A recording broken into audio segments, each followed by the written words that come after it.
It is Thursday. It is the 13th of March. I'm Monita Rajpal. This is CNN News Center live from Hong Kong. Our top stories today. 6 days and Malaysian Airlines Flight 370 with 239 people on board is still missing. With each day that passes, there is frantic need to grasp onto any information that emerges. However, Malaysian authorities are disputing a report in the Wall Street Journal that investigators suspect Flight 370 remained in the air for 4 hours after its last confirmed location. At a news conference just a short time ago, Malaysia's transportation minister called the report. Malaysian and Vietnamese search teams did not spot any debris when they examined the area again, and Malaysia's transportation minister says the images were released by mistake. Well, CNN's Jim Clancy is in Kuala Lumpur, where Flight 370 departed just after midnight last Saturday. Jim, another news conference, and yet no closer to finding the plane. That's issue number one, and today we did not find any trace of that missing jetliner. But we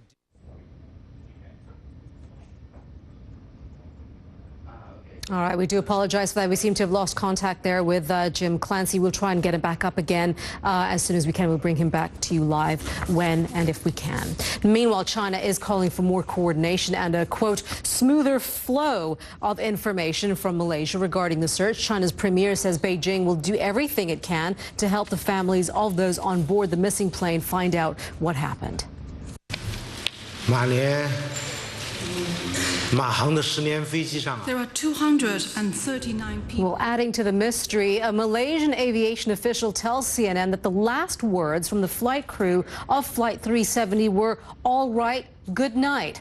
It has been an agonizing wait for the families of the 239 people who boarded the plane. There were fathers, mothers, young couples and children on that flight. Jake Tapper tells us more about some of the faces behind the headlines.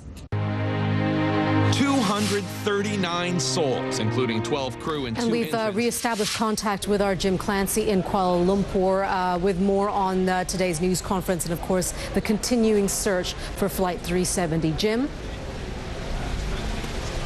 I think we've covered most of it, and I think that is that the report about the engines continuing to send data for 4 hours. All right, Jim, thank you. Jim Clancy there live for us from Kuala Lumpur. You are watching CNN News Center live. You're watching CNN News Center live from Hong Kong. I'm Monita Rajpal. Crimean authorities have taken control of Ukrainian offshore oil and gas in the Black and Azov Seas. Russian state media say the regional parliament is claiming the resources are the property of what it calls the Republic of Crimea. Meanwhile, Ukraine's interim Prime Minister Arseniy Yatsenyuk will address the United Nations Security Council. Just over an hour ago, the German Chancellor said that Russia had violated the integrity of Ukraine with its presence in the region.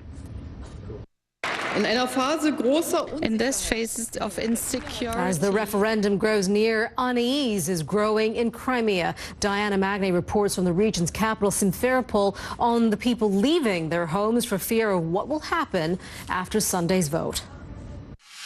It's 4 a.m. on February the 27th. A man with a rucksack climbs the gates of the Simferopol. Some of the other stories that we're following here at CNN News Center. New York authorities have confirmed a 6th death following a huge blast in the city's East Harlem neighborhood. At least 9 other people are still unaccounted for. An explosion and fire leveled 2 buildings on Wednesday. Authorities say they think a gas leak is to blame, but that is still unconfirmed.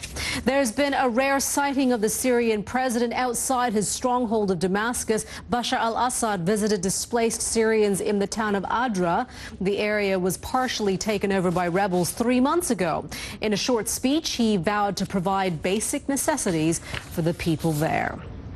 A U.S. judge has dismissed visa fraud charges against an Indian diplomat. Devyani Khobragade's arrest and strip search caused a dispute between the two countries. U.S. authorities had accused her of lying on a visa application about how much she paid a housekeeper. The judge ruled she was covered by diplomatic immunity.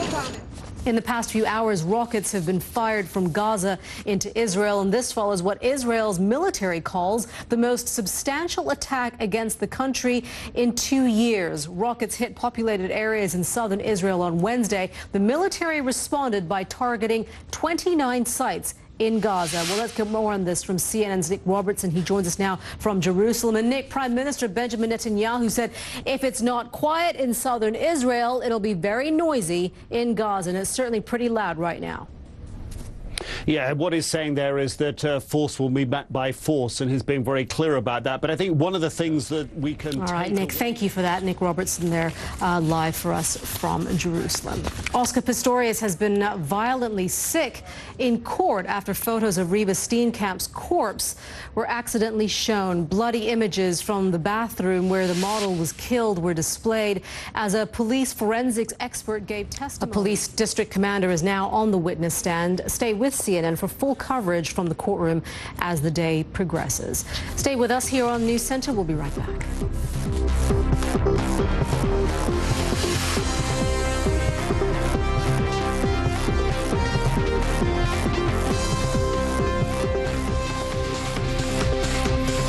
Watching CNN News Center live from Hong Kong. Cabs in New York can be infamous for drivers who have plenty of attitude. And one former cabbie, who's also a comedian, of course, that has a special ingredient. He staged a promotional stunt in a taxi with a rented reptile, as you do. And as Jeannie Most reports, some slithery chaos ensued.